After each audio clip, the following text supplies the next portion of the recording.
Polisi menetapkan MAS sebagai anak berkonflik dengan hukum atas kasus pembunuhan terhadap ayah dan neneknya. Polisi juga bekerja sama dengan psikolog forensik untuk mendalami motif pembunuhan.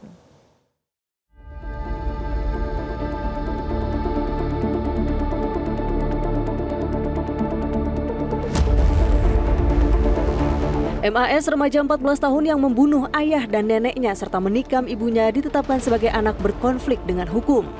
Polres Metro Jakarta Selatan menyebut penanganan kasus MAS berpedoman pada Undang-Undang Nomor 11 Tahun 2012 tentang Sistem Peradilan Pidana Anak. MAS dijerat pasal 338 KUHP tentang pembunuhan, subsidiar pasal 351 KUHP tentang tindak pidana penganiayaan berat yang berakibat luka berat dan meninggal dunia. Memang anak yang di bawah umur kita menanganinya lebih sesuai dengan undang-undang tentunya ya, karena perbedaannya dari undang-undang kita di pasal mengacu di pasal perlindungan anak tentunya di pasal 11 Undang-Undang Nomor 11 Tahun 2012 ya. Jadi kita memang menitipkan dia dititipkan antara di yayasan atau di lembaga penitipan anak. Polisi masih mendalami motif pembunuhan dengan mengumpulkan bukti pendukung serta memeriksa sejumlah saksi yang mengetahui peristiwa berdarah itu. Kepolisian juga berkoordinasi dengan Asosiasi Psikologi Forensik Indonesia atau APSIFOR untuk melakukan pemeriksaan terhadap pelaku. Untuk sementara ini kita masih dalami ya, kita kumpulkan semua barang bukti, kemudian saksi-saksi yang melihat, mengetahui, mendengar ya, keterangan-keterangan itu masih kita kumpulkan. Meski mengaku mendapatkan bisikan, dia sadar Bu melakukan tindakan ini? Ya, jadi itu masih didalami ya, jadi kita dalami semuanya itu didalami dengan uji psikologi tentunya. APSIFOR ini udah dipanggil ya Bu, sudah bekerja sama dengan APSIFOR Bu? Ya betul, sudah datang sudah 3 kali ya, dari kemarin juga sudah meminta keterangan dari anak yang berkonflik dengan hukum.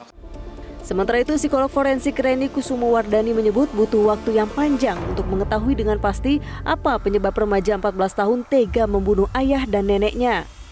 Dia sedang dikuasai oleh pikiran-pikiran yang irasional, halusinasi yang mengganggu seperti itu ya. Nah, ini kan perlu diteliti dulu. Betul dia mengalami hal tersebut atau ada hal yang lainnya. Misalkan ada pencetus peristiwa tertentu begitu ya sebelum ini dilakukan oleh dirinya.